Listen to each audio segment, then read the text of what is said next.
नमस्कार शेतकरी बंधूंनो. तर आपण शेवगा डाग धरण्यासाठी आपल्याला 2 व्यक्ती लागत होते. तर त्यासाठी आपण काय केलंय, एक स्टँड बनवला आहे.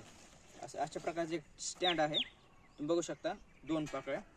तर तुमचं डाग हे त्या अडकवायचे डागाच्या दोन्ही साईड. तर कमीत कमी 2 फूट तर मॅक्झिमम असं 4 फुटापर्यंत तुमचा जो डाग आहे ह्यामध्ये अडकवायचा आहे. अशा प्रकारे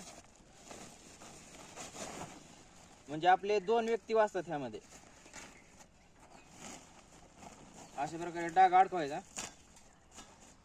नंतर बघू शकता अशा प्रकारे डाग अडकवल्यानंतर डाग आता आपल्याला या ठिकाणी ह्या साईडला आणि ह्या साईडला 2 व्यक्ती लागत होते डाग धरण्यासाठी, परंतु या स्टँडचा वापर केल्यामुळे तर आपल्याला डाग धरण्यासाठी माणसांची आवश्यकता नाही.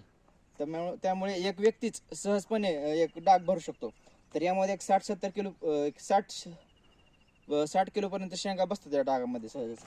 तर तुमचा डाग 4 फुटापर्यंत जरी असला रुंदीला तरी सहजपणे या स्टँडचा वापर करून आपण डाग पॅक करू शकतो. तर तुम्हाला भरल्यानंतर डाग दाखवतो.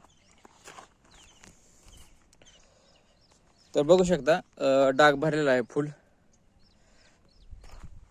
तर स्टँडच्या सहाय्याने आपल्याला 2 व्यक्तीची जी गरज भासते होती डाग धरण्यासाठी ती कमी झाली आहे. बघा, एक आपण हे 50 किलोचं डाग केलेलं आहे. तर ज्या शेतकरी मित्रांना आपल्या शेवग्याच्या प्लॉटमधून बियाणं पाहिजे तर बियाणं उपलब्ध झालेलं आहे. तर ज्यांना बियाणं पाहिजे आहे तर आपला मोबाईल नंबर जो आहे डिस्क्रिप्शनमध्ये देतो. त्यांनी मोबाईल नंबरवर संपर्क साधून आपल्या बियाण्याची जी बुकिंगची ऑर्डर आहे ती ऑर्डर ही करावी, ऑर्डर द्यावी, जेणेकरून तुम्हाला बियाणं उपलब्ध होईल. धन्यवाद.